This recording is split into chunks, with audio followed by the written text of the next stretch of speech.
the jack of all trades, master of none. Everybody can do it, but when you become that master, people seek you out. You can be 1 in a million, or you can be 1 in 5. You know what I mean? I challenge actually everybody in their industry, if they follow one YouTuber, go to the very first video of that YouTuber, and then watch the second, and then watch the third, and then watch the newest one.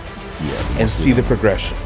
They all had the fear of posting that first video, that second video, and then eventually they got to a point where they are where they want, to the point where you want to be who they are.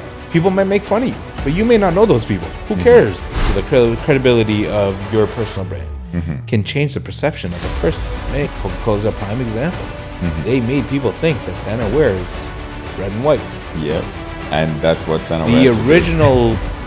The original Saint Nicholas, that's who Santa's based off of, was a saint. I think his colors were... I'm not the cheapest headshot photographer out here. By far, I'm not the cheapest in Ajax. There's biggest fish in the pond. But people want my look. So they're willing to spend that money on my look. And that's what becomes of niching.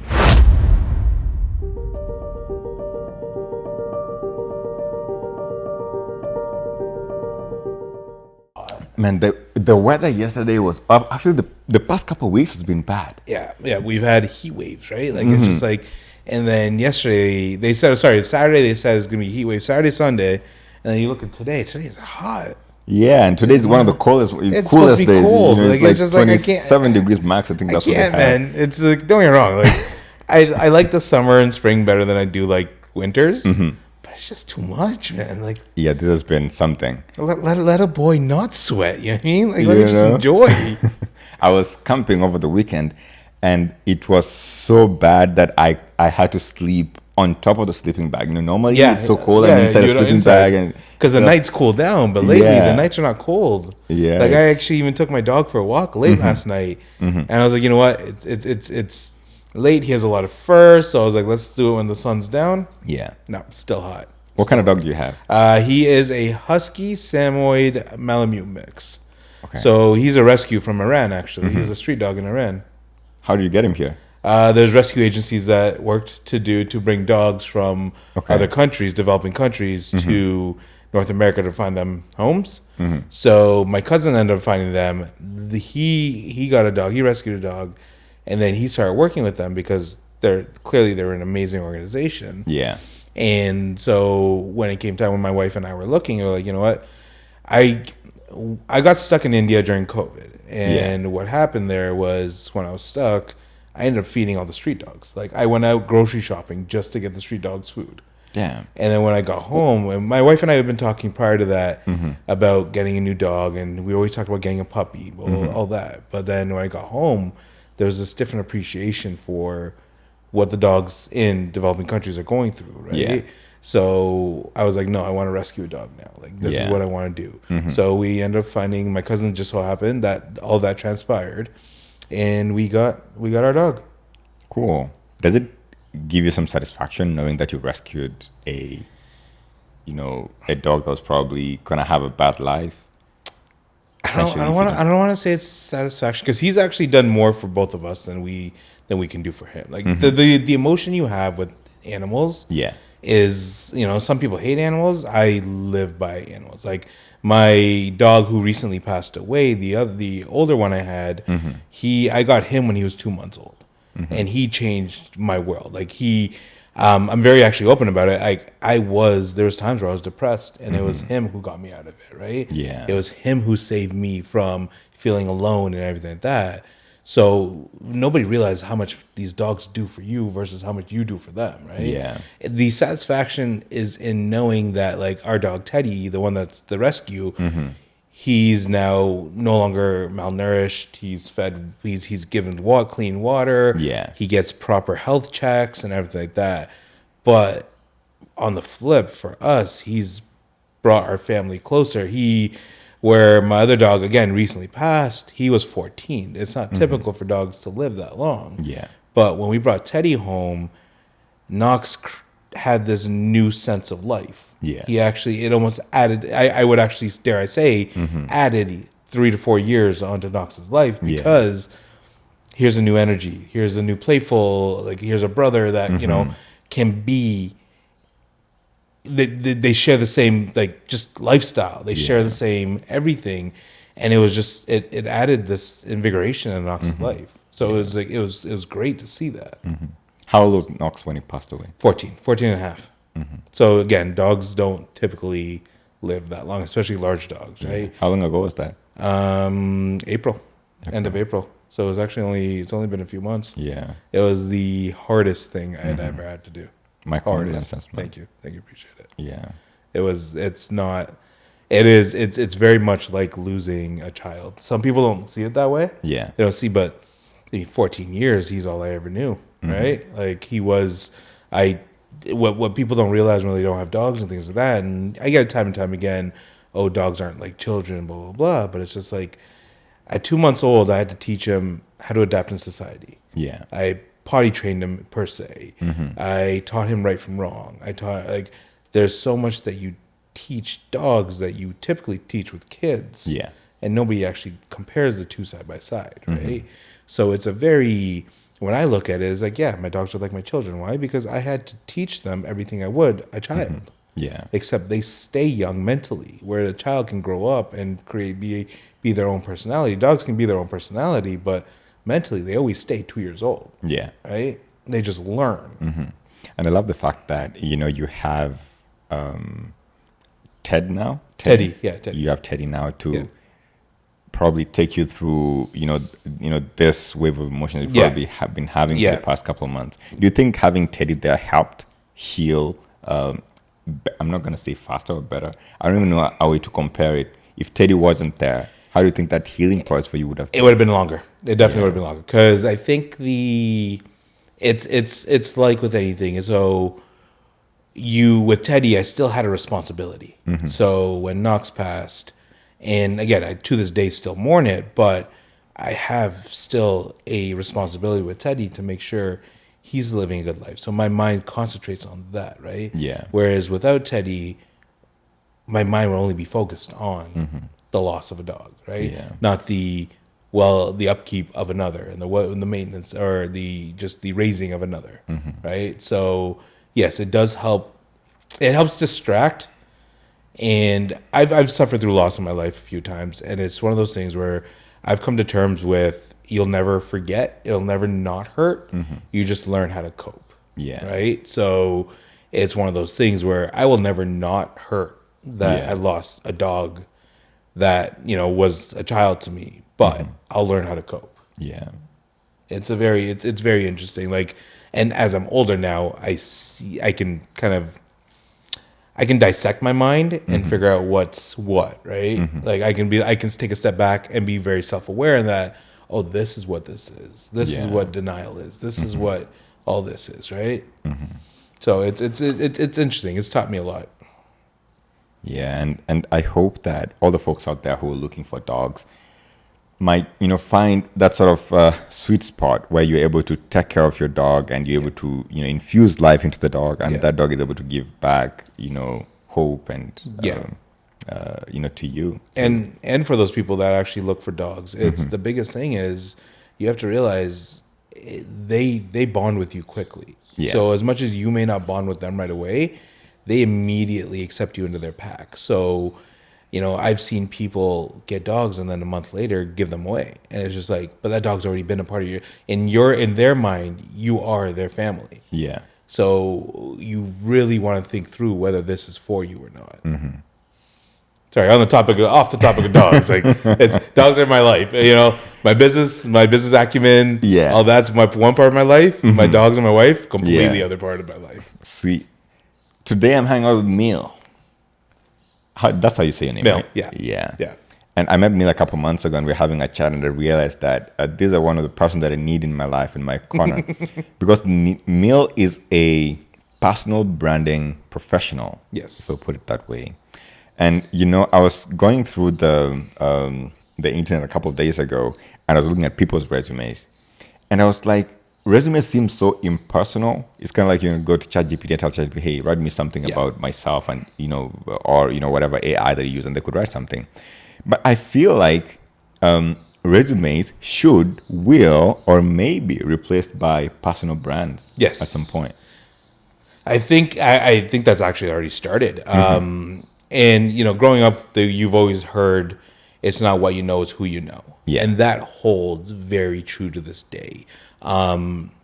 It's trust is a big thing when it comes to a personal brand. Yeah. Resumes, they show you what people have done, but again, you can easily lie on a resume. I think honestly, one of my first resumes when I was younger, I think I worked at Canada's Wonderland. I didn't ever work in Canada's Wonderland, but it just showed this person that was giving me a part-time job. Yeah. That hey, he's had a part-time job before, which I never did. Yeah. But it's like when it comes to your personal brand and who you are and the trust factor of it all, it's people are more inclined to look at you if somebody else refers you to them, right? Yeah. So building that personal brand, building that network, it's all about who you know, not what you know anymore, especially with social media. Yeah, exactly. I was even thinking about, LinkedIn, which is kind of like the professional social media that people have, and even other social feeds that we have. Yeah. I feel like, social media and LinkedIn and all this, sort of social feeds have replaced resumes already. Yeah. But if I'm looking to hire somebody to probably, I don't know, come and work with me in my podcast, I'm probably not going to be asking for resumes. I'm going to be asking for maybe their social media feed. Yep. And I'm just going to be going through and seeing what they've done or something like that. Well, it's funny you actually bring up social media because like the reality is, so my wife does a lot of hiring for her company. Or sorry, she doesn't do hiring. She does the interviewing process at least. And one big thing she always says is, I'm always going to look at that person's social media. Yeah. Always. They can easily nowadays with the works of Google, ChatGPT, and everything, they can learn everything about you that's on the internet. And the reality is, everything's on the internet these days, right? Yeah. So they'll always look at your LinkedIn. They'll always look at your Instagram. If your Facebook's public, if you're look old at that like me. too.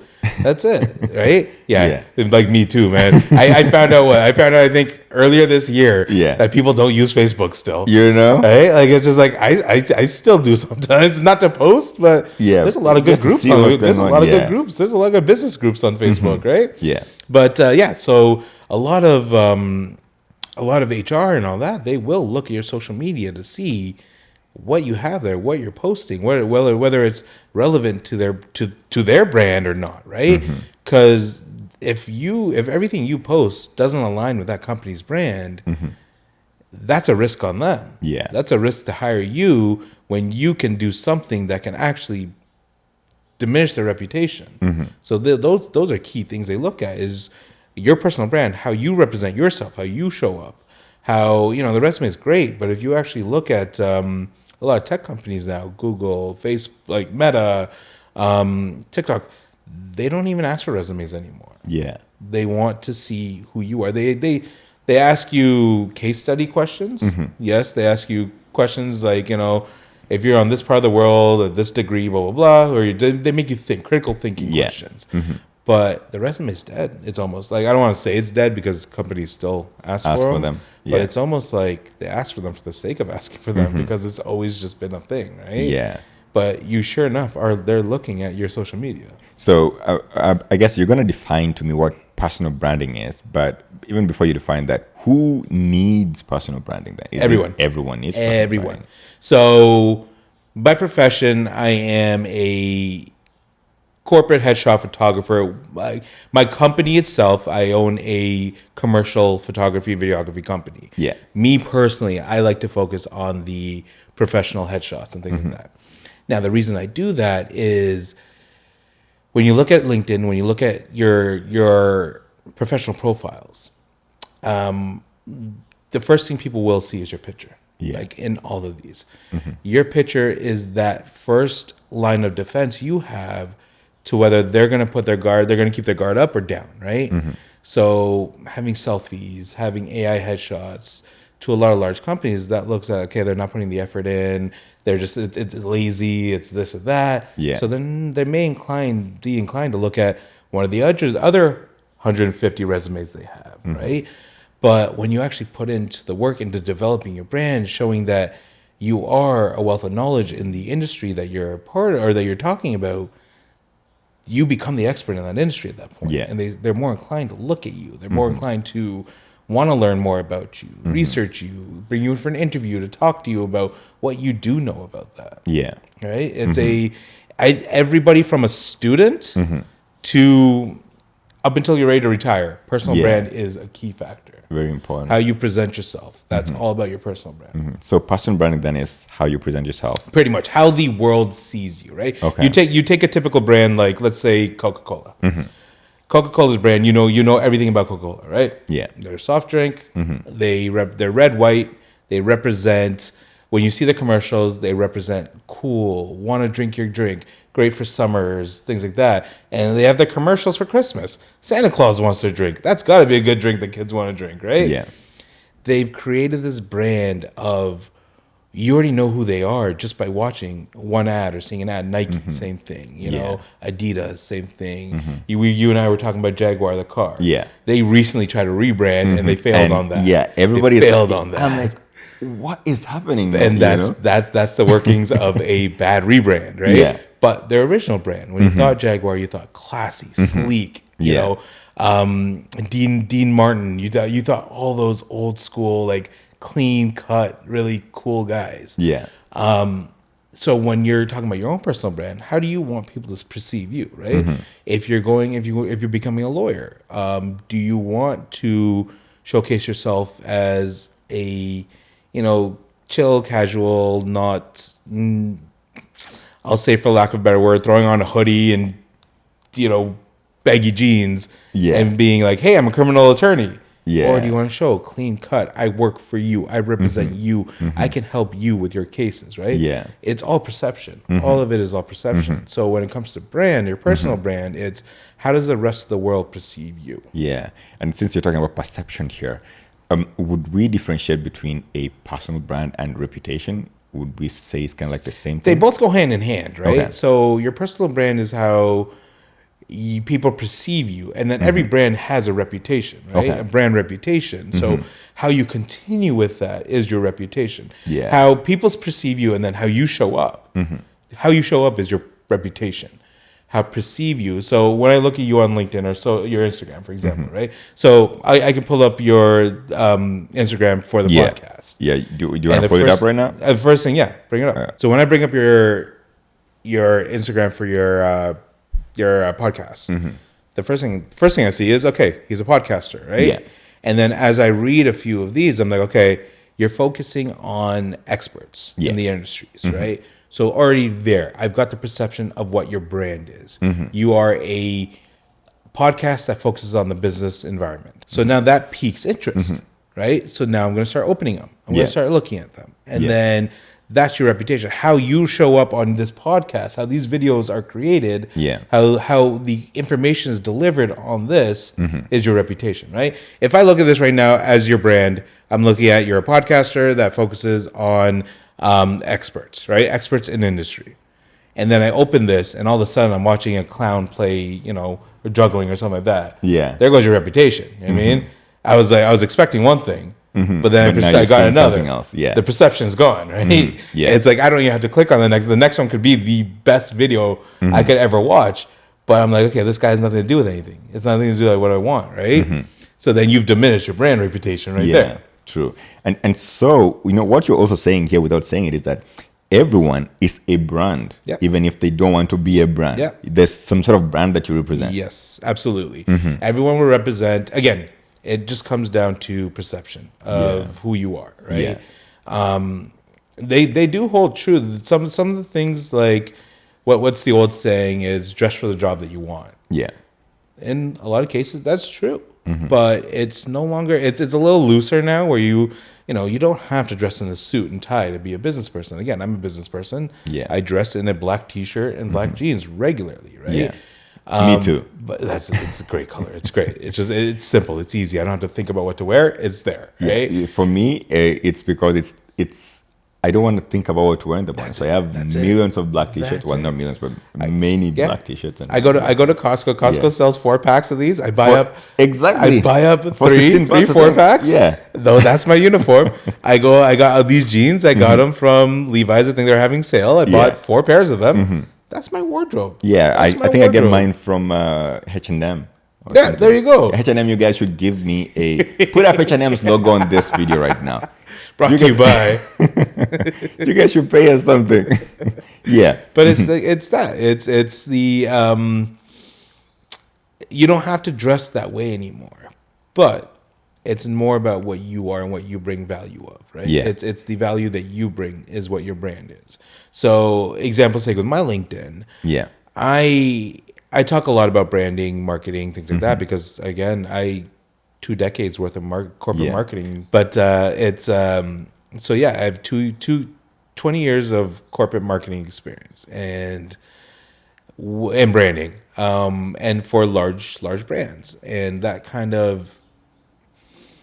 helped me figure out exactly how to obviously perceive a brand.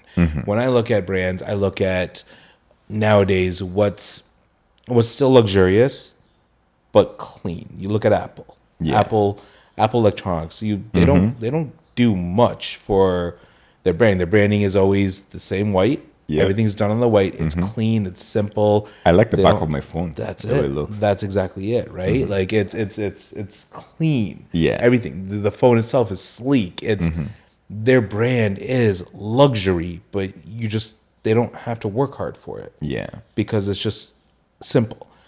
And that's what people don't realize. You don't have to overcomplicate things. Yeah. It can all be very simple. You just keep clean. You keep exactly what you want in your personal brand, right? So, example's sake, if you want to be an accountant, you straight out of school want to be an accountant, and I'm going to use LinkedIn as an example because again, LinkedIn's that social media that every professional should be on, right? So the first thing I would do is I would open up a LinkedIn. Obviously, as a student, not many students have it. Some students do. Get a professional headshot. And if you can't afford a professional headshot right away, have a friend take a headshot. Research what a headshot looks like. A professional headshot looks like. I shouldn't be telling everybody this because this is my business. Research what a professional headshot looks like. Yeah. Have a friend stand across from you. You stand in front of a white wall and have them pose for it. And not be a selfie like this, be a straight-on headshot, head tilted sideways, something like that, right? Use that for now. Yeah. And then in your profile, in your headings, just kind of be student, aspiring, whatever it is, accountant, whatever it is, right? Obviously, accountants have their CPAs or blah, blah, blah, blah, blah after their names.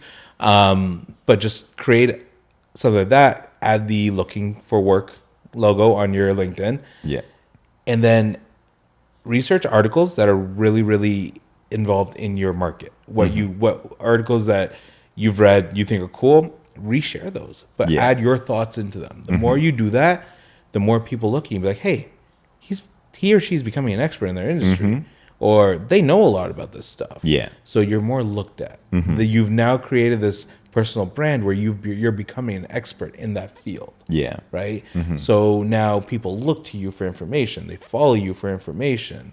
It's one of those it's actually a quick, easy way. I don't want to say it's quick, easy, but it's an easier way to make yourself more attractive to others, right? Because what I love about LinkedIn is you could have posted something a month ago, and if I didn't like it, it'll come back up on my feed. Yeah. And until I like it, it'll show me 2 months, 6 months ago. And it just it'll every so often come up on my feed, right? Yeah. So with my algorithm, people who miss my stuff, because I post 3 times a week. Yeah. People who miss my stuff. Man, 3 times, man, you are serious. I love to post on LinkedIn. LinkedIn, I don't use Instagram as much, which is crazy for a photographer. But for me, my business is within my network. I'm a commercial-based photographer, so I'm business to business. Yeah. More times than not, nobody in Thailand that could see my Instagram is going to hire me for photography in Thailand right now, right? Sure. Yeah. My business is focused on the GTA, Canada, US, things like that. So I keep it within my network. LinkedIn allows me to keep it within my network. Yeah, I use Instagram as a portfolio. Every so often, if I post something on LinkedIn, I'll post it on Instagram as well. Yeah. But my key focus is always Instagram LinkedIn, because I want that business to business. Yeah, and because that's where the businesses will go to first, as opposed to elsewhere. Yeah, talking about all these different social media. So I had some stats here. Over 80% of Gen Z spend time on YouTube, while 75% on Instagram. I think it was 60% spend time on LinkedIn. TikTok is closing in with 69% spend time on the platform. 80% of recruiters consider personal branding important when evaluating job candidate. Yep. And 28% of hiring managers say, your wife being one of them, say the most effective resources for finding candidates are their online profiles, which means, that's where we're headed. That's it. Your personal brand is everything. So what I was saying earlier, it's like you should represent your personal brand on all walks of your social media. Yeah. Because they're looking at all walks of your social media. Yeah. If you keep your profiles public, it's fair game. What do you think about those people who keep their social media profiles private? I'll bring back up the idea of trust. So when you keep it private, some people keep it private for certain reasons, and I understand that, right? They only want certain people following them, things like that, right? But as a recruiter, in my mind, that goes to what are they hiding? Yeah. So that trust factor, immediately, that guard goes back up. Yeah. They're hiding something. So do we want to hire someone that's hiding something, right? So again, whatever reasons people have for keeping their social medias private, they keep them private. But just know that when you do things like that, the guard will remain up, right? And it's like an onion. As you peel back, you get to the layers, right? Yeah. Your trust. Think that of your personal brand. Like you show a recruiter one thing of you that's truth, personal, like your fit, your headshot, for example. That's one layer of trust that they can, they peel back. And then they read your profile. They see, student or worked here, X amount of years, yada, yada. Okay, that's another one. Now, what is this person posting? Are they posting, anti this, or are they posting things that are relevant to our market? Yeah. That's another layer. Or that layer goes back up, right? Like it's the more and more you are relevant to what they want, the more and more inclined they're inclined to look at you. So you're also saying that vulnerability would be important here, that I am vulnerable enough to share this. Huge. If you actually look at a lot of my posts, you can when you go on LinkedIn, go to my post section. You can immediately see. Let's put that up on the screen. Yeah, there's actually one that you might want to share. It's my Canada Day post. So my family's from Uganda. Yeah, and they got kicked out in the 70s by a dictator named Idi Amin. Yeah. And so they came to Canada as refugees. So I shared that as my Canada Day post, just to be like, love Canada. They brought my family here. They were the reason I am able to have the studio, able to be who I want to be in this country, because Canada opened its doors to my parents. Yeah. Right? And then you look at the next day, I posted a photography post, something about my business.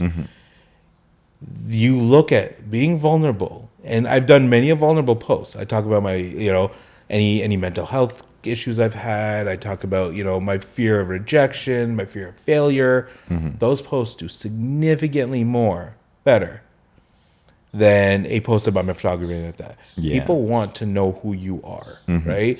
But by doing a vulnerability post, it's adding to my personal brand of being like, he's open. He's willing to share. He's willing to be very vulnerable. He is clearly an expert in things because you see it, but it's also, he's not just being only trying to be an expert, he's trying to be a human being. Yeah. Everybody wants to be a human being, but they feel like they have to hide things on social media.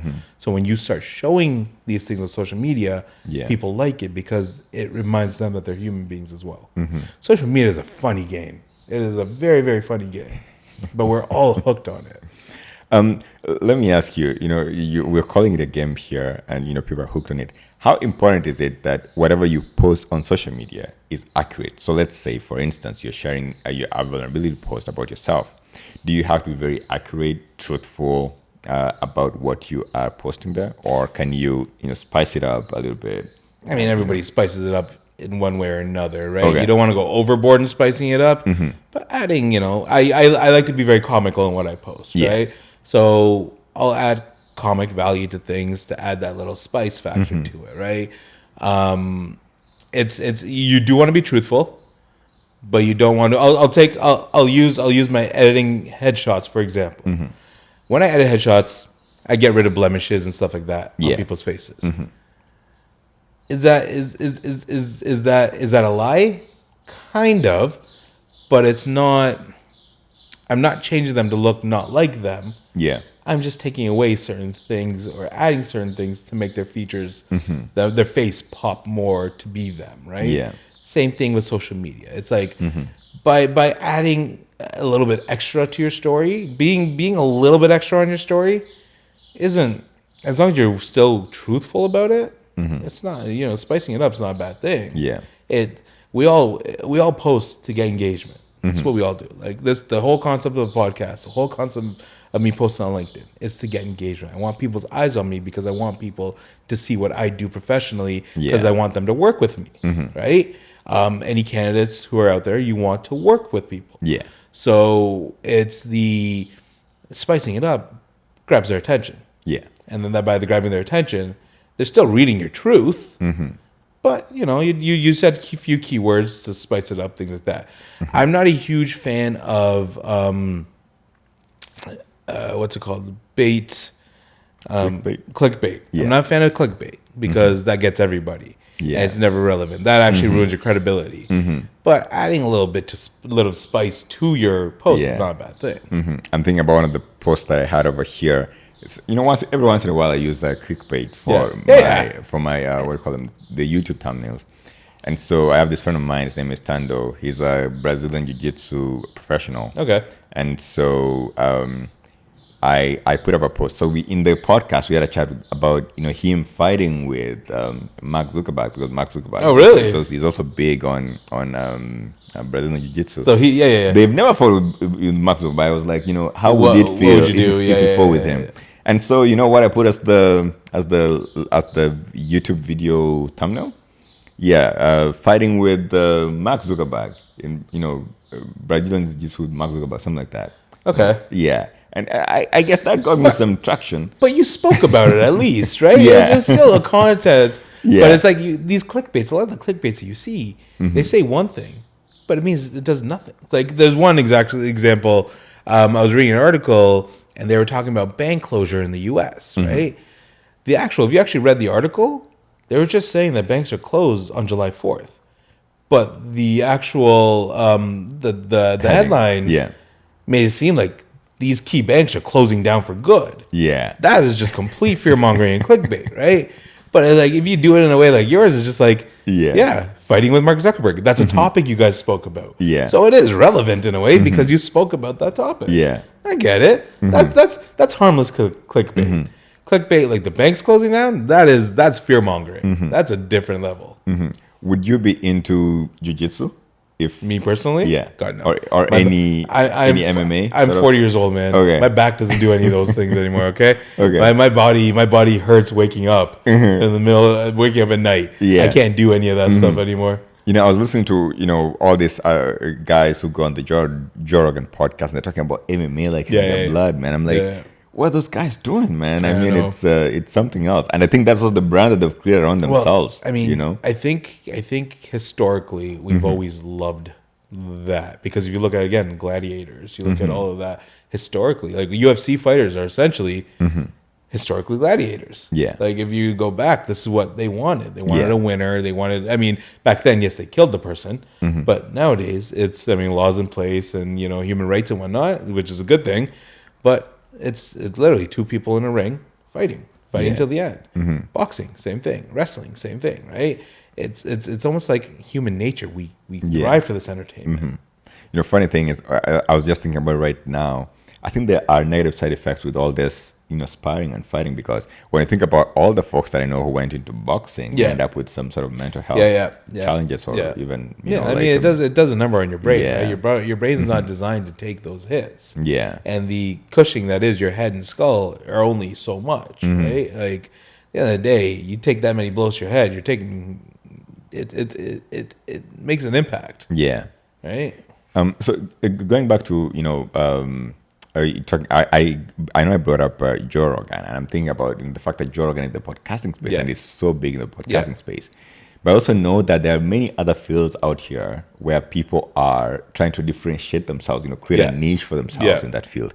So how is it possible, or what practical steps can someone take so they can differentiate themselves in their niche, especially in a niche which could be either crowded or has some people who are already big in it? So I love that you use the word niche, because that's the first step here, right? Now, let's say you're talking about niching. So in the world of podcasting, you podcast about everything in the world. So you niche down to business. Great. Now, how much more can you niche that down? You actually, in my mind, you can niche it down right down to a specific industry or specific target, right? We talk about pencils. Like, exactly. Or pens. Well, like I said it to you earlier, I was like, you should niche down into talking directly to small to medium business. Why? This podcast creates education value to everybody. Right? Right now, we're talking about personal brand, and you can take everything that I'm saying and turn that into professional brand. Right? They are one and the same, because at the end of the day, it's all about perception. But when I was saying to you is, small businesses don't usually have the budgets to do this, to hire coaches, to do all that. So what do? They go to YouTube to learn things. Like me personally, when I first started my business, as much as I know about personal branding and marketing, and photography, I knew about photography, but there was so much more that I didn't realize I needed to learn.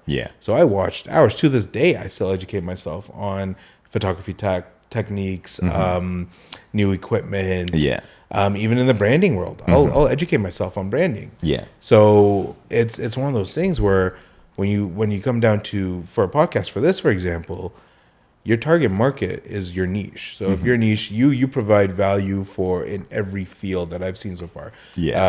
Health and fitness, health and wellness, lawyer, legal, accounting, personal branding. You are going to, by targeting a select group like small business versus everybody, that's an extra niche of its own. So when it comes to anything you want to do, niching is your key. Niche is where you build that reputation, that credibility. Story, when I first started photography, I casted my net in Toronto. We're currently in Ajax, Ontario. I casted my net in Toronto, but the problem was, when I first started this, I was a small fish in a very, very big pond. Very big pond. Those bigger established studios with correct, lots of equipment. And stuff. Photographers with years of experience over mine. Yes, I have decades of marketing and branding experience, but that didn't create a portfolio of photography for me, right?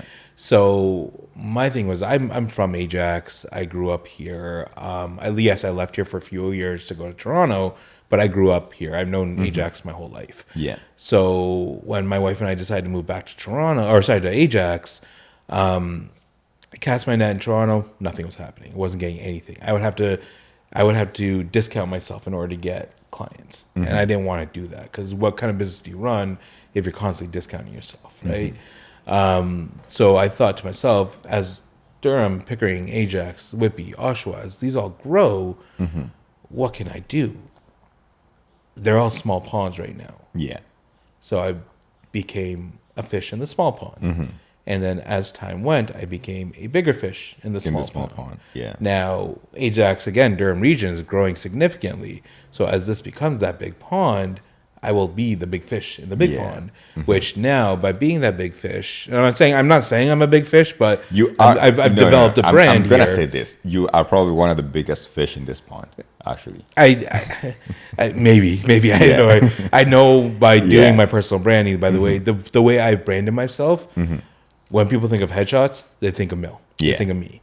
That's very much so across Durham region. Even to the point of Toronto. Now I've become that fish that before I was a small fish in that big pond of Toronto. Now I'm a good fish in that. Like, I don't want to say a big fish, because it's obviously bigger than me, but I've become that known established fish in Toronto as well. So it's all about. It started off with personal brand. I built I built the brand that people want. I wanted people to see. Yes, I am the guy that's very casual in his attire, but I'm still the guy that's very smart in the business sense in terms of when it comes to personal branding, marketing, things like that. So when I do my shoots, I talk to people about this stuff, right? When I'm doing a headshot, people come to me people hate being in front of my camera. They don't know what to do. Yeah. I walk them through everything. I learn about who they are, what their business is, what they want to perceive, what they want people to see. So in my headshots, I create that. Yeah. So that people, when they post this on their social medias, when they post this on their website, you immediately see that person. You build that trust on that picture. Yeah. Right? You look in their eyes, and that's the first thing people always look at for trust is they look in the eyes. And they build that trust right away. That layer of trust down. Yeah. Now you have to prove why they should hire you. So then you look at your content on your website, on your social media, things like that. What is this person posting about that makes me want to believe that they can do what I want them to do? Yeah. Provide them with the credibility of that. That layers down. Then you're going to get your phone call. Then in that phone call, you build on your relationship with them. That's the steps of building that personal relationship right there. Yeah. Because in that phone call, your energy on that phone call will dictate whether they actually hire you or not, right? Yeah. The first few steps of your personal brand, on your visual personal brand, showcases who you are, and they made that initial contact. They wanted to make that initial contact. But if I see everything about you on your on your social media, and I see, okay, he's a happy guy, he laughs and everything like that, and then I get on a call with you and you are just a miserable, angry person, I'm not going to hire you. I'm not going to hire you. You have lost your reputation to me, right? Yeah. And that's the one thing that's hard to build back is reputation. Yeah. So when you get on that call, be friendly. Listen to what their needs are. How do you solve what their problem is as an expert in your industry, as you should be at that point? Because, or as you're building up to be, you should already know, okay, well, we can do this to solve your issue, right? But for example, how do I, as a headshot photographer, solve clients' issue? How do I solve clients' problems? Is I create a picture that enables their clients to feel like they can trust them. Yeah. To break that first barrier, to have them give them a call, right? So you just have to find the reason that you're solving that person's problem. Yeah. Right? True. When it comes to your niching, what is the problem you're solving? The problem that you're solving with this podcast is you're helping, in my mind, it should be small businesses, but in your mind, your audience, in general, you're helping your audience educate, learn, so that they can better themselves in their profession, in their life, in their whatever it is, right? Education is a key factor right now. Everybody wants to learn. Yes, Instagram, TikTok, it's great for scrolling and everything like that. But if you ever watch yourself and see how long you stay on an educational piece, you're more inclined to, even if it involves you. Like if, for example, let's say marketing is a hard thing for you. You come across a video that's all about marketing, personal branding. You're like, you're engaged because it's you in your mind. You know that is a problem that you have, right? So that's a problem you want to solve. Hey, that person's trying to solve this problem for me. Let me listen. You're going to listen, right? So you just have to find, when it comes down to going back to what we were talking about, you just have to find what problem you need to solve for the world. Yeah. And then focus on that, and that becomes your niche. That's your niche. Yeah. Right? So I was thinking about a couple of people. So when I think about leadership, one of the people that I probably go to is Barack Obama, having set that niche for himself, you know, and the books that he wrote and stuff like that, and how he grew up to that point. When I think about relationships, there's this guy called Gary V. Gary V would be a good one, I think, for everything. Yes, he's got for everything. He's got a brand and I feel like I really can't place him in a specific niche because I feel like he's in. He started back when niching wasn't really a thing. He was one of the first originators of everything that he does. That public speaking, that in your face, just get it done personality. He was one of the forefronts of that, right?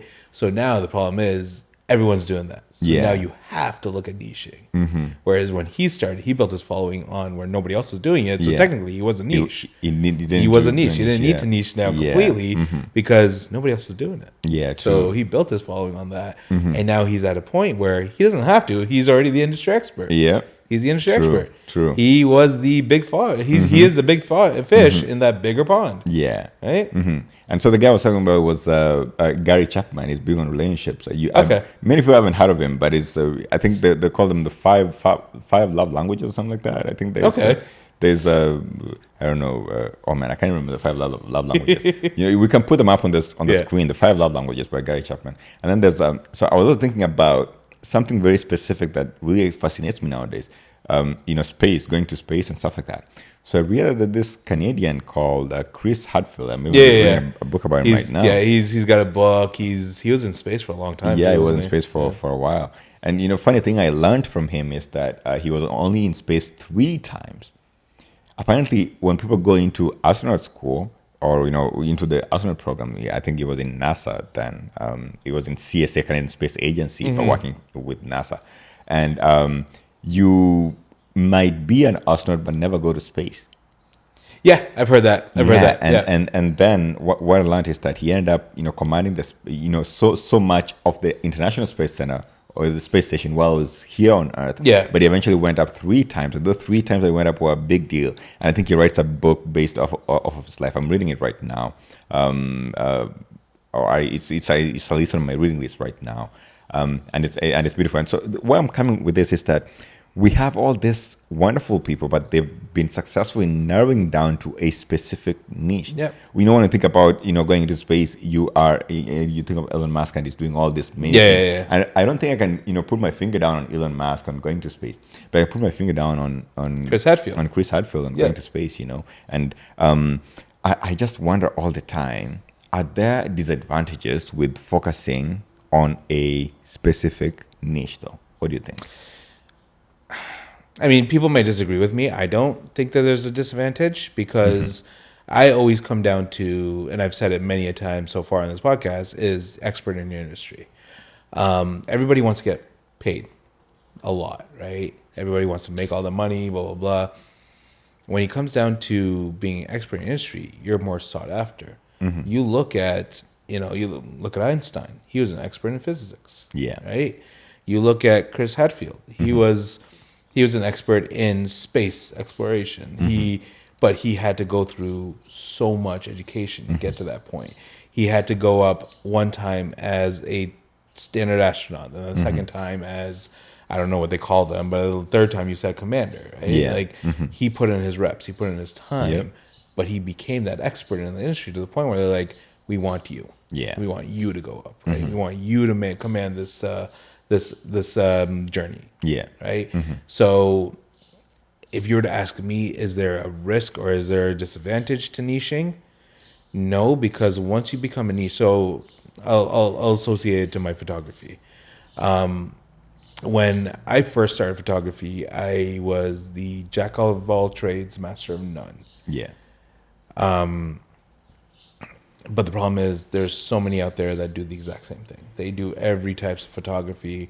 And so I'm competing with a larger market. Now, as I niched, my market shrunk. It's now, I went from competing against an Ajax 100 people to, in the headshot industry, to I think maybe 10. But then when I niched from that down to corporate, and I showcase more of a corporate structure, and I do the way I shoot the way that I shoot. I created a look that I shoot. I don't just willy-nilly put my lights anywhere. I have a signature look that I do with my shoot. Yeah. That's a niche look. That's a niche market. That's what made me the expert in my industry. Yeah. That's what now corporates look for. Like I work with quite a few large companies, and my look is what they look for because that look signifies that trust that they want their clients to see. It signifies that clean look that they want to show at their annual general meetings and all that stuff. It is that look that represents who they are to the public. Yeah. Right? So when you become that expert and you niche, there might be disadvantages in the sense of business might at first be slow. On my end, for example, at first, because I'm still trying to build that credibility in the niche, business was slower. Yeah. But I came to a point where I was like, you don't. I stopped trying to chase business and I let business come to me. Yes, I still did my marketing. Yes, I still did my branding. I posted on LinkedIn, all that stuff. And I built my network. I built my network around me. But now people come to me. Yeah. I'm not the cheapest headshot photographer out here. By far, I am not the cheapest in Ajax. Biggest fish in the pond. Yeah, but people want my look. Yeah. So they're willing to spend that money on my look. Yeah. And that's what becomes of niching is I talk about you want to be that expert. The jack of all trades, master of none everybody can do it. But when you become that master, people seek you out. Yeah. They look for you. Yeah. They look for what you offer, what you provide. You can be 1 in a million or you can be 1 in 5. You know what I mean? Yeah. 1 in 5 gets more odds than 1 in a million. True. So in my mind, is niching is there a disadvantage? At first, yeah, probably. At first, you may not see the on a business level, you may not see the income flowing right away. But as you build yourself, and if you do it right, it matter of time. Yeah, it's only a matter of time. Like it is everything you do in life. If you take the proper steps to achieve it, you will achieve it. Everything takes time. If you want to go from 1 to 100, 0 to 100, you can't do it right away. You have to go 1 to 10, 10 to 20, 20 to 30. Like there's steps, and once you do it, and all those steps add value to your life, to what you do. It makes you a better expert in what you're doing. And at the end of it, you'll never, ever be an expert in your industry. Never. But that's not a bad thing. Yeah. You'll just be that much better than the others. Yes. Or you'll be more knowledgeable than Everybody you'll be else. more sought out for because you know more. Because you are, and then eventually you go into consulting because, you become this expert. Yeah. And people want you to consult on their whatever it is that you're doing, right? Yeah. I highly believe in niching, and I guarantee you, if you talk to any business coach out there nowadays, that's what they're telling you. Niching is where it's at. Because gone are the days where you can be the forefront of something. Yeah. Everything's like the amount of people out there that are now Instagram famous. Like you even look at like people on Instagram do the same thing, but they tweak it their own way. Yeah. And then that's what made them famous, right? Yeah. Mr. Beast, I think his name is, right? Mr. Beast, a billionaire YouTuber. He started, and he was, again, forefront of this, but people don't realize how many years they put into this prior to getting to where he is now, right? He put in, I think, 10 years or so of doing what he's now doing, going to the streets, offering people some money to do this, to do that. Yeah. He lost thousands of dollars doing that. But now he's a billionaire. Why? Because he continued putting in his reps. Yeah. He continued putting in. He niched. He was the first to do this whole, I'm going to offer people money to do this, right? Yeah.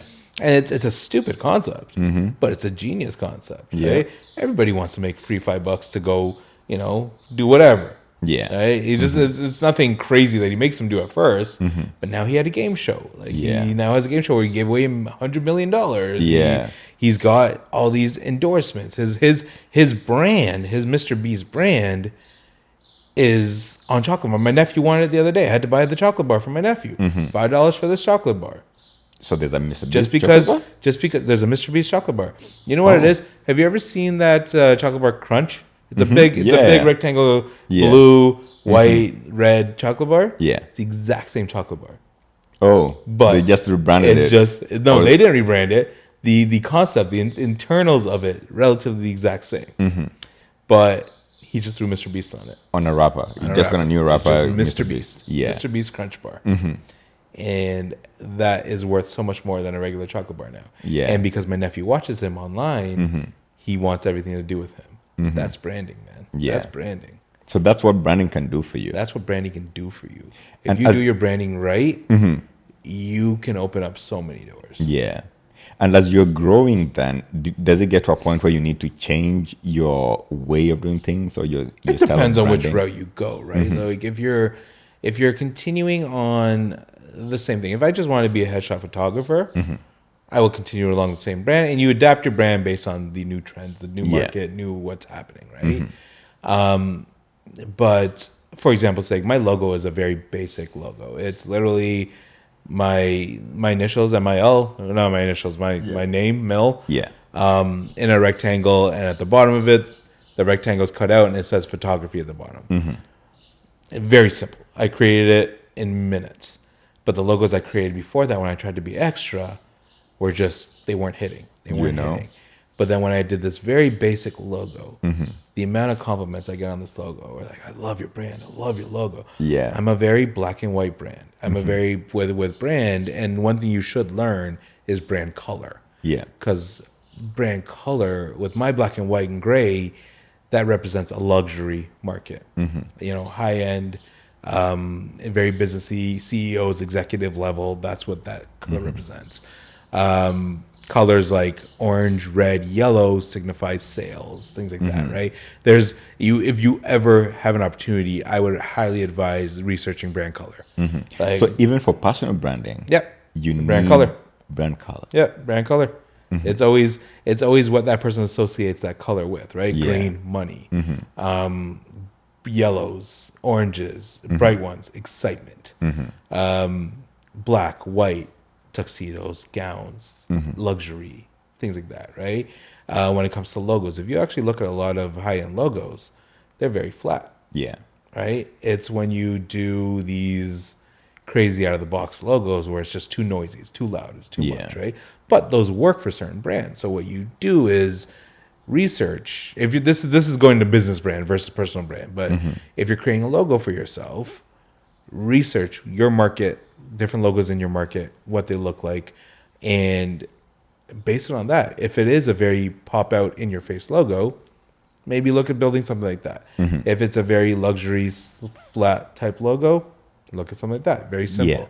I associate my logo to an Apple logo. Again, very simple, plain. Sweet. It's just there, but it represents something that is more luxury, more upscale. That's what I wanted. What about if you try to rebrand yourself? So is it important to think that at some point you may want to rebrand? Yeah. And what would be the signs of that look like? I mean, it depends on what you're doing. So rebranding is clearly, if you rebrand, what you're currently doing isn't working. But you have to be very strategic on how you do that. So I'm going to bring back the Jaguar rebrand, right? Jaguar wanted to come into the new age with their new brand. So they rebranded. The lettering, the look of the car, all that stuff. The problem is Jaguar's brand, as I said earlier, clean, sleek, old style. Like, it is classic, right? So you can't, there has to be a good medium. Yeah. If your brand's not working and then you change the brand up, example sake, I'll use me as an example actually. So again, when I first started photography, I actually had a brand called KNX Studios. And then after my dog, KNX Studios was my brand. I didn't even have a studio at that time. I just put studios behind the name. When people called that, they saw my column less than great pictures. Anything I took a picture of, I posted. Yeah. So they associate my brand. Including your phone. Including my phone. So they associate my brand with, oh, he's cheap, but he'll get the job done. Yeah. Right? So it was always the bargain hunters that are calling me. It was always the bargain hunters that are calling me. And again, I would discount myself just to get that job, right? Yeah. So I would be putting more hours in and getting paid less than minimum wage, but that's my fault because I chose that, right? Yeah. So everyone associated my former brand with all of that. And at one point it hit me and I was like, I can't. Like, how am I as a marketing and branding guy failing at putting this brand together? Yeah. Marketing my own brand. So that's when I kind of went back to the drawing boards, rebranded as Mill Photography. And with Mill Photography, I had a purpose. I had a goal of doing what I want to do. Luxury, business to business. Focus on niching down to headshots at first. So I did that. And again, when you were asking the question about disadvantages, the disadvantage was I was building from scratch again. Yeah. Right? You can do rebranding in many ways. So rebranding can be something like changing your logo, changing with the times. That's considered a rebrand. That's one thing. If you're changing with the times, that works for certain people. Obviously, Jaguar didn't work for them. But it has to still resonate with your brand, right? Yeah. It has to make sense. The one thing I say to everybody when I ask these questions is, does it make sense? Yeah. If it doesn't make sense, it's just not going to work. And I had one person actually sat down with me to discuss branding with her mental health clinic. Yeah. Right? She's a wellness coach. Yeah. And one thing she said to me was, oh, but I love my logo. And I was like, yeah, but does it make sense to your client? If if you love your logo is one thing. Yeah. But if it doesn't project what you are, it's not going to work. Yeah. Right? So then she rebranded with just a logo change. Name and everything was the same, just a logo change. And it changed her marketing. It changed everything that she did because everything was now focused on these branding colors, on that logo being a little more representative of what she offers as a coach. Right? Yeah. So it just needs to make sense. As long as you rebrand and it makes sense, go for it. You know, times change. You have to adapt the logos. Like, again, Coca-Cola, Pepsi, most car companies, what the logo was back in the day when they first started isn't what their current logo is. Yeah. They rebrand, but they make it make sense. The funny thing I learned about Coca-Cola is that they never had I think the Christmas, what do you call it, Santa? Santa was never red and white or something. They turned it red and white. They turned red. All Santas were green and yellow and whatever other color that whatever. And you know, that's all we perceive now, right? Yeah. And that's what it is. There's the credibility of a brand can change perception of what things are, right? Yeah. So the credibility of your personal brand can change the perception of a person, right? Yeah. The credibility of your business brand can change the perception. Coca-Cola is a prime example. They made people think that Santa wears red and white. Yep. And that's what Santa wears the original Saint Nicholas, that's who Santa's based off of, was a saint. I think his colors were gold and green, I think it was.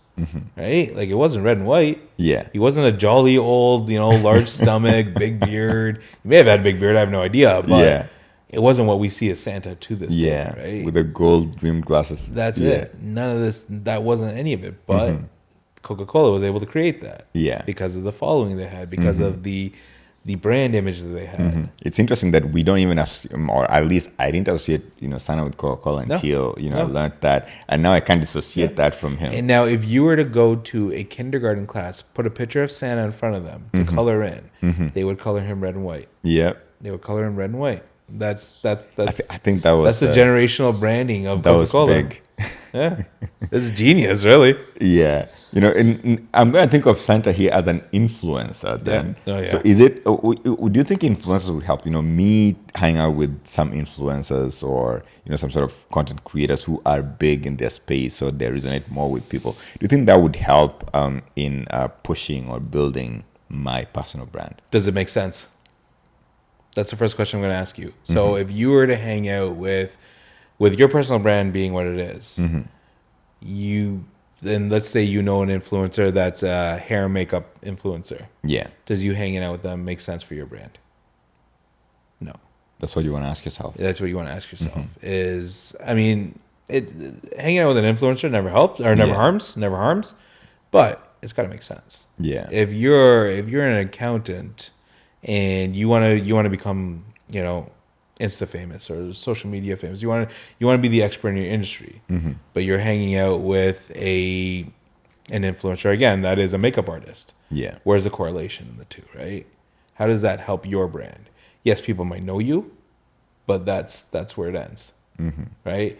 They don't necessarily trust you to be that expert yet. Yeah. Because you're just that one guy that they saw in the background video of this hair and makeup artist that they follow. Yeah. You know what I mean? That's all it is. So anything you do with your personal brand, with your brand, really remember that whatever it is reflects your personal brand. So it has to make sense. So now the other thing is with that is it could also, with influencers, they're also walking on eggshells regularly. Yeah. Because everything they do is scrutinized, right? So if it doesn't align with what you do and someone's looking at your portfolio, your professional profile, and they're like, why is this guy hanging out with this person? Yeah. It doesn't make sense. Yeah. It's like, okay, well, his mind's all over the place. He doesn't know what he wants. Yeah. Right? Same thing with like what I love about niching is you have a clear focus. Yeah. When you don't, in point in case photography is just such a broad perspective. You have astrophotographers, you have landscape photographers, you have portrait, you have product, all of that stuff, right? And when somebody looks for you, sometimes they're just like, okay, well, what does this person do? What are they good at? And they may not like. You may not have a focus, and that's the fear, is you may not have focus. And with a personal brand, the same thing. It's where's this person's focus? Are they going to be good for our brand overall because they're focused on this, or are they just an account that likes to hang out with Instagrammers? Yeah, you know what I mean. Now that we're talking about this, and you say that influencers walk on eggshells sometimes, and I was just wondering, sometimes we could be afraid to post because either we are afraid generally of maybe criticism, or we even self-doubt, or we doubt always. So how could you advise somebody to overlook their self-doubt or their fear so that they're able to post authentically on their social media feeds? I mean, the fear in general everyone has, right? But you have to overcome fear in order to move forward. I tried to when I was rebranding myself as my personal brand, I went from fear to challenges. I reworded it, from instead of being afraid of things, it's a different challenge. So when I look at posting on things, the first thing everyone in their mind thinks, oh, this is going to do bad. I'm not going to get likes. I'm not going to do this. But what is likes? Likes just self-value, right?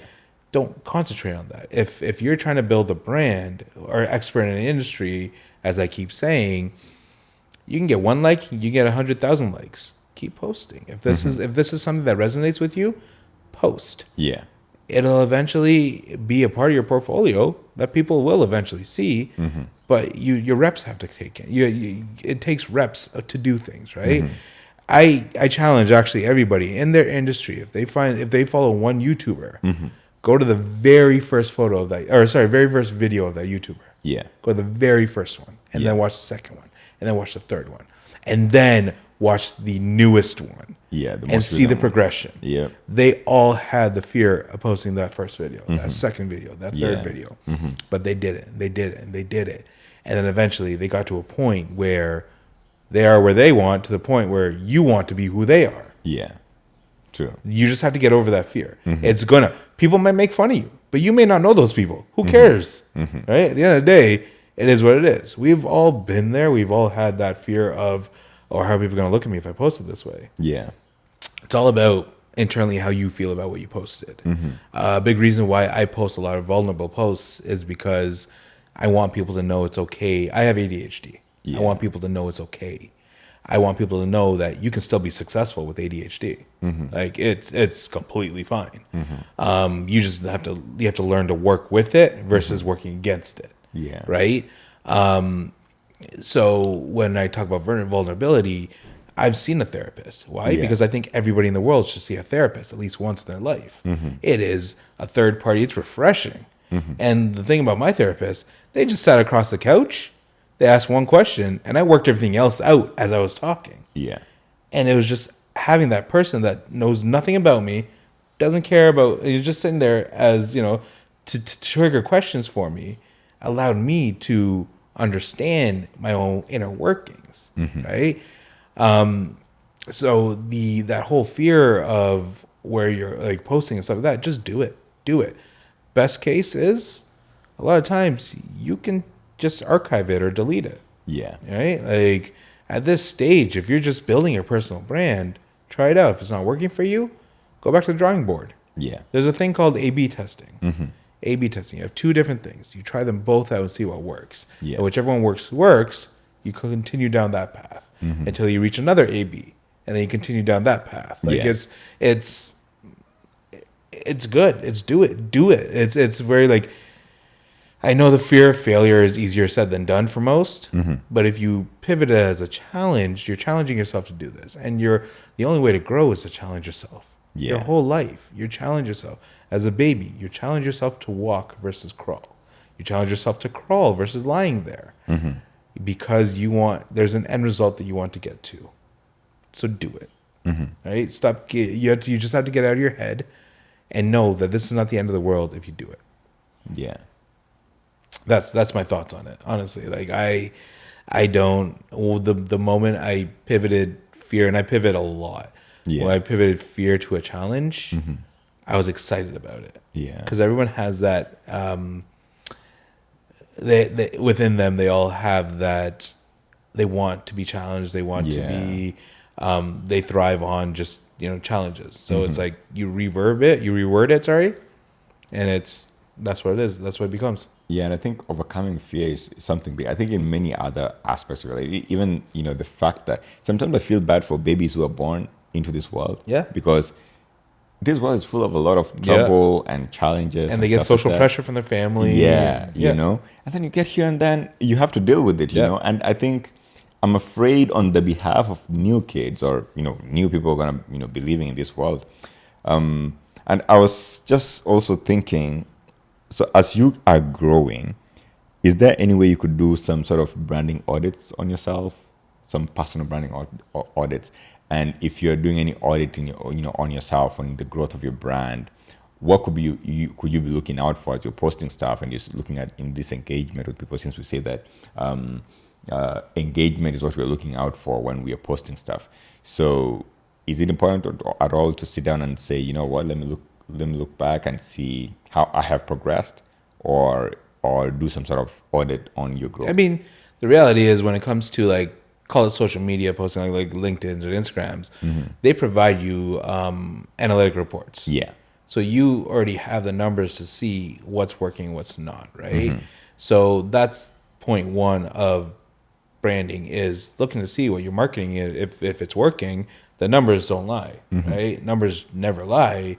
If you're not seeing the engagement you want, that's when you need to start looking to pivoting, right? Yeah. If you are developing your personal brand and you're still not getting the results that you want, you take a moment, sit back, and actually look at, okay, this is where I want to be. Look at others who are in that space. Look at others who are where you want to be. Break down what they are doing, what they've done, everything like that, and then look at where you are. And you're always going to be 5-10 steps below them because they're already up here, and you're trying to get to that point. And it's like, am I aligning my personal brand? Am I aligning what I'm doing right now to that? Yeah. And if the answer is no, then you need to figure out, what do I need to do to get back on that track, right? A/B tests is, again, great way of doing it. Is this isn't working? What's test number? What's test B, right? Doing things like evaluating what you're posting and stuff like that, seeing the engagement of that is now seeing, okay, am I posting relevant stuff, right? Am I posting the relevant stuff that I want people to engage in? Or is it, I don't know what I'm posting? Yeah. When you start opening up when you post, so I said earlier, reposting other people's stuff, but adding your information, like adding your thoughts on it, right? If you just repost for the sake of reposting, that's just a repost. That's just re-showing that's showing you have an interest in it. By posting your thoughts on it, now you have an opinion about it. Yeah. And now it's more interesting because it's like, okay, well, what does this person have to say about it, right? And then they'll open up the link. So even me, for my business, I create blogs. Yeah. Right? And I'll post that blog on my website, and then I post it on my business page on my LinkedIn. Yeah. But then I also repost it with my own thoughts on my personal LinkedIn. With my own thoughts, right? Yes, my thoughts are everything that I read in the blog, or that I wrote, in the blog. But I condense that into my actual thoughts as Mil Patel, not Mil of Mil Photography, but Mil Patel as a person, right? And it's more credible because I myself am more credible then. It's because, oh, he's got ideas on this. He's thinking about this. Yeah. He's becoming a person who discusses these things, right? So people start reading. And honestly, when I created the blog, I didn't think anybody would read any of my blogs. Yeah. But the amount of people, they've gone to my blogs. The analytics show they go to my blogs from LinkedIn and they stay on that page and they clearly read it. I don't know if they read the whole thing, but they read enough of it based on the time that they're on it. Yeah. I'm thinking about, what you just said here, writing the LinkedIn post with your thoughts in it. A few days ago, maybe about a week ago, I decided to write 100 quotes, one quote a day for 100 days. That's cool. I like that. That's actually cool. So I haven't posted or published those posts anywhere. And the other thing is that I've only managed to come up with one original quote that I felt was good enough. So I'm going to tell you what that quote is. The quote that I feel like was good enough was, if I may remember it correctly, life is just a collection of many decisions. Initially, it was, life is just a collection of many choices. And then I realized maybe choices, it shouldn't be the word, because a choice is just a choice, but you got to decide. You got to decide on that choice. Yeah, so it changed to life is just a collection of many decisions. And I say that because I was looking back at my life and said, the reason why I'm where I am today is because I decided to go in this direction when this, life presented, or when I was presented with this choice, or this decision when I was presented with this choice, and so on and so forth. And I was saying this just to take away the fact that sometimes we blame life on stuff that happens around us, on, I don't know, on our friends, on other people, and we remove ourselves from the equation and to just say that, we are here because of this and that. I'm a Christian believer, and sometimes we put the blame on God or the devil and say that, the devil made me do this, or God didn't give me this opportunity. And I'm like, but really at the end of the day, is you made the decision, and so I'm just saying that because I'm thinking, maybe now I'm going to be posting those 100 quotes and turning them into well thought out thoughts that I can put down. That's exactly what you should post the quote. Start with the quote up top. Yeah. But then write about that quote. What came to your mind? And you'll see people will love to read it because you're being vulnerable. Yeah. What came to your mind when you were thinking of that quote? What about that quote resonates with you, right? You're sitting there and you literally just said, when I first wrote the quote, it was choices. But then you thought choices wasn't the right word, and you just explained to me. Yeah. I would read that. I would read that. You know what I mean? Like, you could put the quote. The quote's already got my attention. Yeah. But then you're explaining everything, and you started off with, as I sit here with my project of creating 100 quotes in 100 days, this one really resonated with me, and you continue talking about that. Yeah. I have written, and the average human being has the attention span of what I think is like 8 seconds now. Yeah. If you catch them in the first 8 seconds, you've got them. Yeah. And I'm very surprised at how many people read, and it goes back to what I was saying earlier, people want to feel human. So they read the vulnerable post because it aligns with them. Yeah. They see themselves in your shoes. They read your quote, they read what your thought process was in creating that quote, and their mind goes to that moment. Yeah. Right? And how they think of that quote and things like that. Like, the quote's true. It's 100% true. Every decision you make, you and I get the same 24 hours in a day. True. What you do with your 24 hours is your decision. What I do with mine is my decision, right? Do you let you grow, or do you just sit back and just waste them, right? And then going back to blaming other people, it's that victim mentality, right? People have it, like, and we all grew up with it. Like, East Indian parents, if you didn't eat their food, my mom would, be like, oh no, he's, why is he doing this to me? Blah, blah, blah. I'm like, I'm not doing this to you. I'm just not hungry right now, right? Yeah. It's always that victim mentality, and people take that to a point where it's almost you look at internally on yourself and be like, no, it's my decisions that I made that have led me here. Yeah. Yes, my friend could have said, hey, let's spend $20 on this when you needed $20 for this. Yeah. But by saying yes, you made that decision. It's not your friend's fault. They suggested it. You said, yeah, let's do it. Yeah. And that's on you, right? You made that decision. So again, same 24 hours each day. Whatever decisions I make, what decisions you make are leading us to our end goals. Yeah. Very different. It's completely different. You said earlier that your parents immigrated to Canada from Uganda. Yeah. Have you ever been back to Uganda? I haven't. I actually want to take my dad back. So when they immigrated here, Do you know much about that whole situation? Yes, so I don't know a lot, but I know that Idi Amin wanted all the East Indians out of Uganda, correct, and I think he took all their businesses. Took everything. So my family actually had many businesses, and we owned an apartment building out there. Yeah. And all of it was stripped. All of it. And they had 90 days to get out of the country. So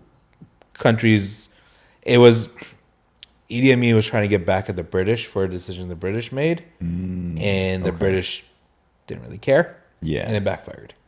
So he had to hold true because he was a dictator. Yeah. So he still held on to his threat, and he kicked all the Asians out. Right. Yeah. So in Canada, Aga Khan at the time, the Aga Khan at the time, helped get people from there as refugees to come to Canada. Yeah. So that's how my parents came in here. I think 70,000 from Uganda came to Canada. Yeah. And then the rest some went to England, some went back to India, dispersed around the world, right? Yeah. And then when my parents came here, they lived in a shelter. My oldest sister was about 3 months old at that time. And so they had to live in a shelter with a 3-month-old with no money in their pockets other than like what they were able to take. Yeah. And my dad, luckily, again, the biggest thing about our cultures is it takes a village. And a village is a very big thing that raises. Yep. So they came with my aunts and uncles. And they all lived together, and they all kind of pooled together to build. Yeah, support one another. And then they all built, and they built. And then my dad went from business to owning business to owning business to owning business.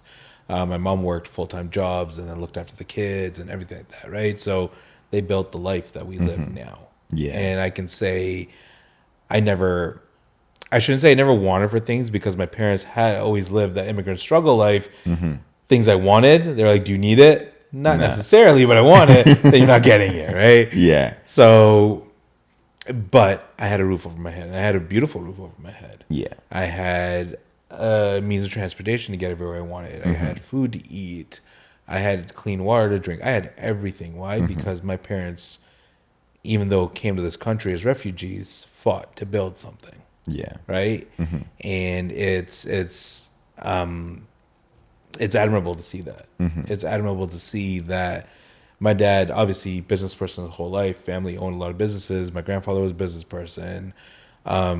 My dad still kept that and continued that with when all chips were down. He didn't play the victim mentality. He didn't say, oh no, what was me? What's happening? He hit the ground running knowing that he had a wife and a 3-month-old to feed. Yeah. And that turned into, I have 3 older sisters and now myself, so 4 kids. All of us well fed. Up until me, all their educations were paid for. I went rogue, so they're like, nope, you do it yourself, right? You want to go to film school, you do it yourself. Yeah. All right, fine. And I did it myself, right? Yeah. But seeing what my parents did taught me to do that. Yeah. Taught me to, and every East Indian parent wants their kid to be a doctor, lawyer, engineer. And because those are they're the most educated, they're the most brag-worthy, but they're also the most, in their minds, you can make the most money in that. Because back home, that's what it was. Yeah. Those doctors, lawyers, and engineers that always made the most money, right? Yeah. So in their mind, that's the mentality is, oh, you need to be that. But then by my parents forcing me, okay, if you're not going to do any of that, because again, ADHD, couldn't concentrate on anything in the life of me. Hated school, hated all that, but I was always creative. Yeah. By going my route, I was able to become who I am now in terms of like, I worked for large corporations in the creative department, in the marketing and branding department. I became a photographer. I built a commercial photography, videography business now. Like all of that stemmed from them being like, you do this on your own if you're going to do this. Yeah. Right. And I never took it as why aren't you paying for me? I took it as fine, I'll figure it out. Yeah. Right. And that's what it was. And I think you figured it out pretty well. I'm figuring it out still, but I've taken the steps to do something good. I hope. Right? Yeah. Like, there's always a hope. There's always a hope that this all pans out to be something great in the end. And right as it is right now, I can say I happily live a great life. Yeah. Like I always worked for somebody and now work for me. I always wanted to be a business person, but when I was younger, I was afraid to start that. Yeah. And then as I look back, I was always building those steps into becoming that. I just didn't know it. But now when I sit back and I look back, I was building all of that. Yeah. Right? It's when you get to a certain point, you sit back and you revisit every decision, every direction that you are in right now, and you look back at the decisions that it took to get there. It's actually really interesting. It's interesting to sit back and think about, like how I met my wife. How, funny enough, I used to work for my wife. My wife used to be my boss's boss. Yeah. And that's how we ended up together. She got transferred to a different region. Yeah. And I made my move. Right. But you didn't try to do it when she was your boss? No. God, no. HR violations, man. Yeah. But when I look back on my moves, what started that was my decision to leave the former company I was with because I wasn't happy there anymore. I was stagnant. So I moved from there to the next one. And then I built myself, my personality, who I am. People tend to get very comfortable with me very quickly, just because I am me. I'm very outgoing. I take the edge of you being nervous off of your shoulders. Yeah. Right. I'm happy to be a goof. It takes a lot to embarrass me. So I'm very easy with taking all that so that you can be you. Right. And it makes people's guards drop and they're a little more easy, and it makes for the perfect photo when I take them. Right. Things like that. So it's all the decisions I made in my life that have got me everything here in the directions that I've gone are because of all those decisions I made. Yeah. Right? Stupid decisions, I made plenty of them. Everybody does. But those also lead you to where you want to go. Yeah, and I think I wouldn't call them stupid decisions for me, because they become opportunities for learning. Absolutely, something. And that's it. Yeah. And it comes down to failure. I tell everybody to fail. Why? And people, many business owners say this. Many of billionaires will say this. Yeah, fail because you learn what not to do next. Emil, I think you are very knowledgeable. Sitting here with you and having this chat with you, man, it's very inspiring. And I get to see a different perspective of who you are, or who I knew you as, because you got all this beautiful insights. When I was preparing for this podcast, I think personal branding. Everybody talks about personal branding, but nobody talks about it the way you talk about it. You are very specific about it, and you have very clear guidelines, I think, at things that you can do or someone can do about them. I think a lot of people try to, or I don't want to say try to make it more complicated. In their minds, they make it more complicated than it really needs to be. Yeah. I don't like to be complicated. I like to do everything conveniently and easy, because that allows me to think of the next steps. By concentrating and focusing on one thing continuously, like, what if this doesn't work? What if that doesn't work? You won't know unless you try. So, I think a lot of people overcomplicate things sometimes, especially people sometimes teach you overcomplicated. Yeah. It's very, I don't want to say it's easy, but it's achievable. Yeah, true. As we're landing the plane here, I think about something that I see in very many LinkedIn posts nowadays, and people are calling it the call to action, or called CTA. Call to action, CTAs, Yeah, how do you think important those are? Very, very. But maybe first of all, to tell folks out there, what is a CTA? So, to put it in perspective, a call to action is a contact me type button, like a button or anything. Reach out to me for X 20% off, or reach out to me for more information, yada, yada, yada, right? I'll put it in perspective as a website. The buttons that you see on websites where you see one like book now or anything like that, those are considered call to actions. Now with call to actions, they're extremely important because, again, I go back to the attention span of a human being. Yeah. And when people ask me about building a website for their brand, I always tell them the first quarter of your page is exactly where they're going to land. They're not going to scroll much past that. So you have to tell your story in that first quarter as much as you can without overdoing it, and then have a call to action button for them to contact you. Yeah. Right? They're not going to always look at your third page, your fourth page, your other pages. They're not going to scroll down to the bottom. But they will want to find, okay, does this person know what I'm talking about? Are they the person I need? Once they figure that out, call to action, right? Yeah. So a CTA is a way of them triggering them to connect with you, right? And every salesperson you ask out there will always say the best way to sell to somebody is to get them on the phone. Yeah. Right? Because if you have the personality for it, again, if you have a miserable personality, you're not going to close them. But if you have a personality that's very eager to help them, then getting them on the phone is probably one of the best things you can do, because you have a conversation. You learn who they are, learn what their struggle is, and learn how you can help them with their struggle, right? So with the call to action, it gets them to book the call with you. It gets them to want to connect with you via email or your about me page or whatever it is that you have a contact form or whatever it is on it, right? Yeah. On your LinkedIn posts, call to actions are, check out my blog here or read more at blah.com, right? Yeah. Things like that. Those are the call to actions that you need, because people learn more and more, or that gives them a reason to connect with you. Yeah, true. Yeah, like I'll call to action as long as you do it strategically and properly. And there's many articles about how do you properly use a call to action. It's you can never go wrong with having call to actions. And like I look at my website. My website has on the homepage alone, I think 6 or 7 call to actions. Yeah, yeah.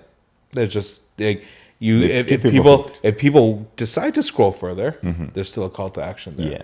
People decide to go scroll even more, another one. Yeah. Now, if people want, on my headshot website, if people want group headshots or individual headshots, it's call to actions for both. Yeah. Right? If people want to go right to my pricing page, there's a CTA for that. Yeah. And make it very convenient and easy for people, right? Yeah. There's a guy that I saw who wrote, we actually, you know him. His name is Cam. Put up Cam's thumbnail on the video. So Cam says that in his videos, comment something. Yeah. For if you want to know more. I think habits is what it says. Comment habits if you want to learn more. Yeah. So that's another call to action, right? Now he's getting them to interact with him in that way. Yeah. So clearly commenting habits, he now knows that person specifically wants what he's talking about. Because especially in the comments, you could have somebody just commenting for the sake of commenting, or they want to know what you're doing, right? So by adding that keyword, saying comment podcast or comment headshot or whatever it is, now I know that person, when they commented that, that's my call to action. They want me to contact them about this, right? So it's a great way if you're making videos to comment this, or if you have a post, comment blah blah blah, and we can connect. Yeah. Or I can send you my PDF on this or on that, right? I can send you my top 10 reasons for X, Y, or Z. Yeah. It's one of the best call to actions when you're doing a post. And I think it is important for people to learn how to do that. I've been struggling to learn how to do a CTA, man. Especially the ones where you're trying to get people to engage with your posts. Hopefully one day I'll get that. I mean, the reality is it depends. So with you, I think your call to action would be very much based on each video, right? Yeah. So your call to action would be things like let's say you create a YouTube short, and at the end of the YouTube short, you say, comment blah, blah, blah for the full video. Yeah, but what I normally do is at the end of the shorts, there's normally like a video link. Yeah, the video link. Yeah. The video link is in the bio to the Customer Connect, the podcast. But I normally say, watch the full episode on YouTube, and then the name of the YouTube channel. What kind of call to actions are you trying to build? People to go and watch the videos. To get people to watch the video? Yeah, the entire video, because I think there's a lot of information there that they could learn. So I mean, your call to actions are watch, are the link to the video. Yeah, that is really what it is, right? So I would think of for a YouTube post for you, or sorry, a LinkedIn post for you, for example. Yeah. One of the things I would do is I would create a short, like a key highlight video of what you and the individual spoke about. Pop that in there. a 10-second teaser for it, right? And then write about it. Write about the experience, write about whatever it is, what you guys discussed, things like that. Yeah. And then at the bottom of that, put the link for it, right? And that creates that call to action. People will click on that to watch the episode, right? One thing I would actually recommend you do for the podcast is watch Lewis House. Watch, we talk about Diary of a CEO. Watch how they do their LinkedIn posts. Yeah. Watch how they do their social media posts. And because they're targeting the markets that you are targeting. Right? Yeah. They're targeting it on those are two ones that I listen to the most. School of Greatness and Diary of a CEO. Because me as a small business owner, they attract me. I learn from them. You are doing the exact same thing. Yeah. So there's no harm in looking at industry experts, and there's a key point in case. Yep. Industry experts. Go to your industry experts and see what they're doing and how you can do it.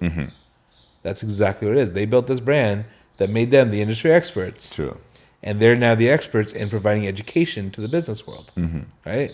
Yeah. Lewis Howes did it for years before he became School of Greatness, became a big thing. Yeah. Now he's a best-selling author of, I think, 3 books.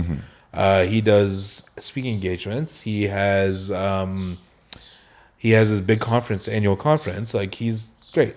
Diary of CEO. They're on track to become $1 billion business, right? Yeah. Because he did all the right moves. Now, I mean, he put the reps in years ago. You're in the process of doing those reps. Yeah. Just see what they did. There's no. It's not copying. It's understanding what the market wants. Yeah. And that's true. it. True. Honestly, it's just that it's that little bit of research. Go into ChatGPT, tell ChatGPT to act as an industry expert or researcher and blah, blah, blah, and research this. Yeah. Right? That's it. And they can give you the analytics. They can give you kind of... There's free tools help them. Now that can do There's a lot of free tools to help you. I would dare I say it's easier for us to do it now when you decide, once you figure out your niche, to do it now, because there's so many tools to utilize than it was for those guys to do it, because there weren't as many tools to utilize. Yeah, of Back course. then, podcasting wasn't as big. It wasn't as easy. Now you have the amount of mics you have available, the cameras you have available, lighting that's more affordable. You have all the AI tools to help you now to build all these things, right? Yeah. Utilize it. Resources is a big key. Yep. True. That's it, man. Yeah, man. There's a tradition we have over here where we try to treat our guest on the pod as an outgoing president of the United States. So, you know, the way in the U.S. the president is leaving the seat, and they normally leave they leave a letter for the next president on the seat. And so the guest who was here most recently left a question for you. Okay. And you're also going to get an opportunity to ask the next guest a question. But your question, so this guest left 2 questions here.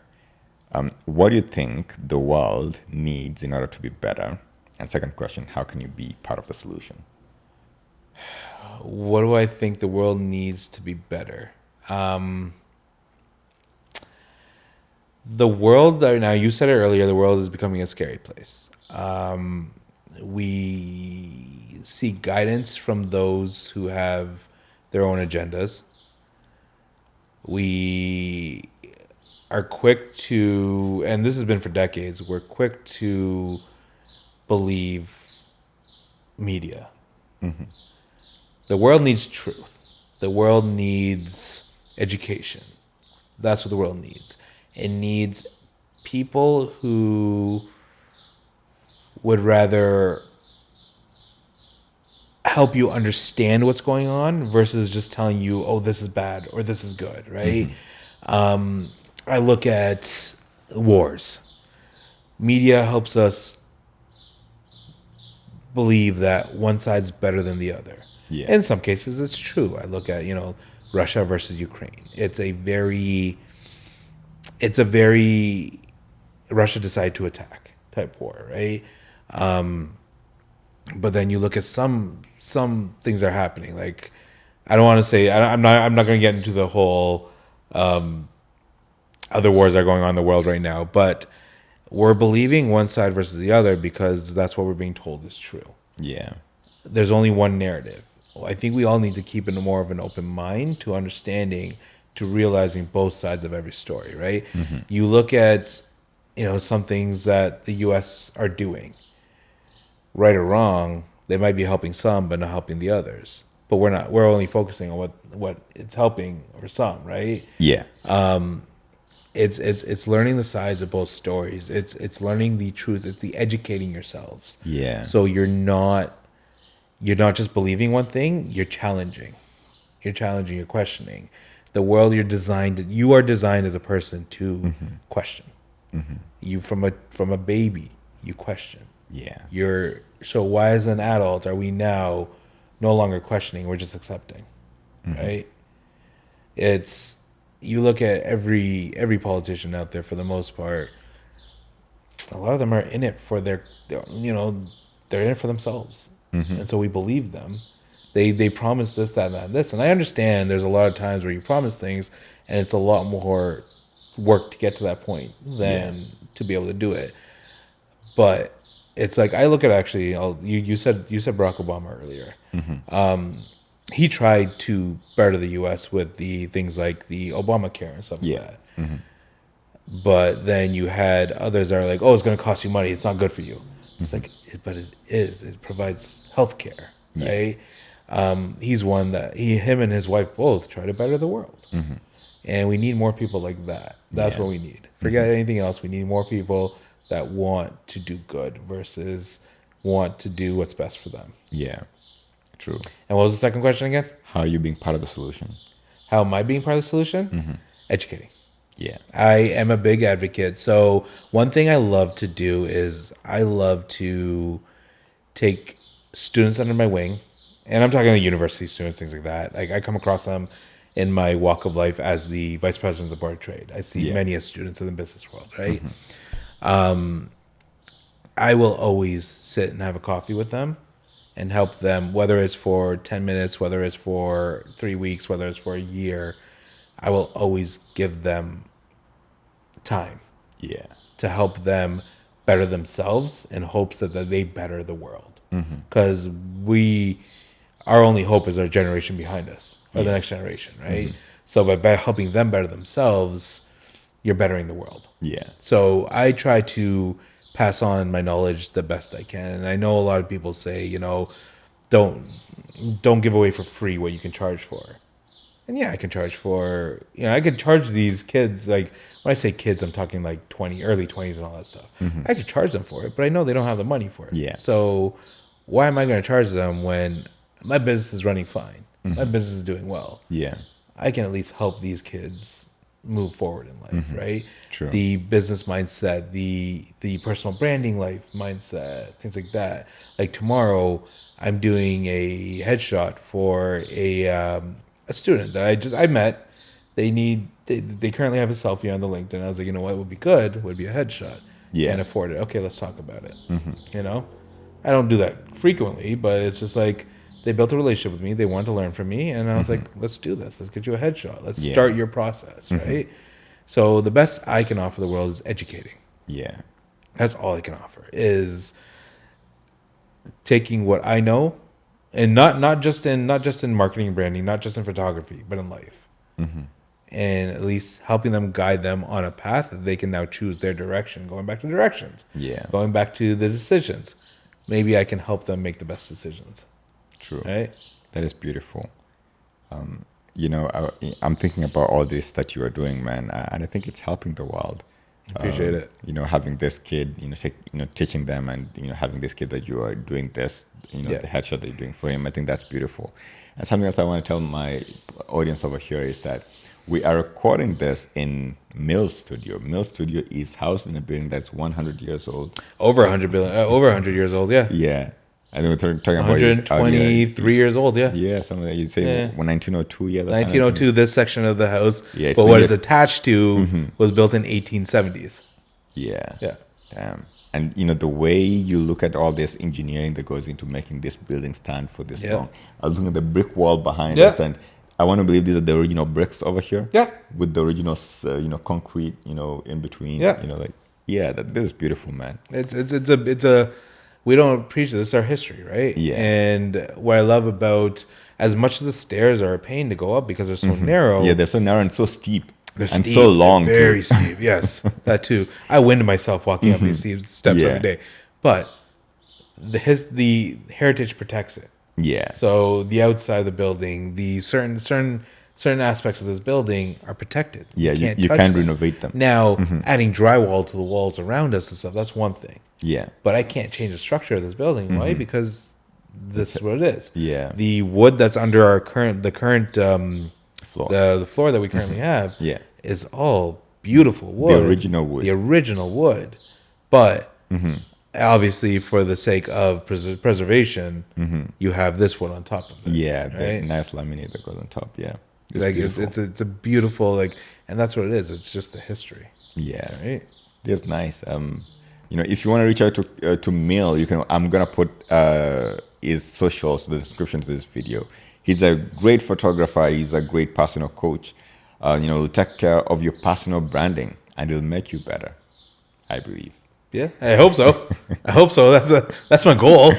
Yeah, Mil has been, as we've been sitting here for the past couple of hours, we've talked about a lot. But it's possible that there's something that you might have wanted to tell the folks out there, but you didn't get an opportunity to say it. If there's anything you'd like to say, as we're finishing off, you can give your parting shot now. I mean, I talk a lot, so I probably said a lot of it. But one thing I want to reiterate is don't be afraid to try. Yeah. The one thing I've said time and time again on this is when you're building your personal brand, when you're building your brand, when you're building anything, A/B test is a great thing. A/B test essentially is you try A. If A doesn't work, you go to B. You see which one works better than the other. Just try. You won't know. I think was it Michael Jordan that said you miss 100% of the shots you don't take? Mm-hmm. Yeah, Jordan, I think so, yeah. It's Jordan or Gretzky. I know some people say it's Gretzky, some people say it's Jordan. I'm pretty sure it's Jordan though. Yeah. But it holds true. If you don't try, then you're not gonna know whether it's gonna work or not. You're gonna sit back in that fear of failure so much that you don't move that next step. Just do it. Just try. See what happens. Worst case scenario, you go back. You figure it out, right? You go back to the drawing boards. But if there's any lesson you take out of this whole personal branding thing, out of everything I've said, is try. Just try. True. Right? Don't give in to your fears and just try. Beautiful. I'm gonna give you an opportunity to write a question to our next guest on the show. So I don't see the question until the next guy is seated right in front of me. This is hard. Take your time, man, and think about it. This is hard. Beautiful. Oh, you actually do. You hide it from yourself. Yeah, I don't want to see it, mostly because I don't want it to influence. I don't want to think about it. Yeah. You don't want it to influence your interview, and then... Yeah, and then sometimes there's those questions that are asked by, guests which are very... you're kind of like afraid, oh man, what's the guest gonna think about this? So I don't want to, struggle or anything like that. So just let it be until the guest is here right in front of me, and then that's when I ask. That's cool. I like that. Yeah. I like that. Beautiful. This has been a conversation on personal branding. Yeah. This has been the Couch Connect. I've been hanging out with Mil Patel of Mil Photography today. Mil is a great guy. You're not too bad yourself either. Thank you, Mil. If you haven't yet, do subscribe to this podcast and do like this episode. Yeah. And remember to tell your friends. To tell their friends. Yeah. Till next time, do take care. Take care. Kwaheri.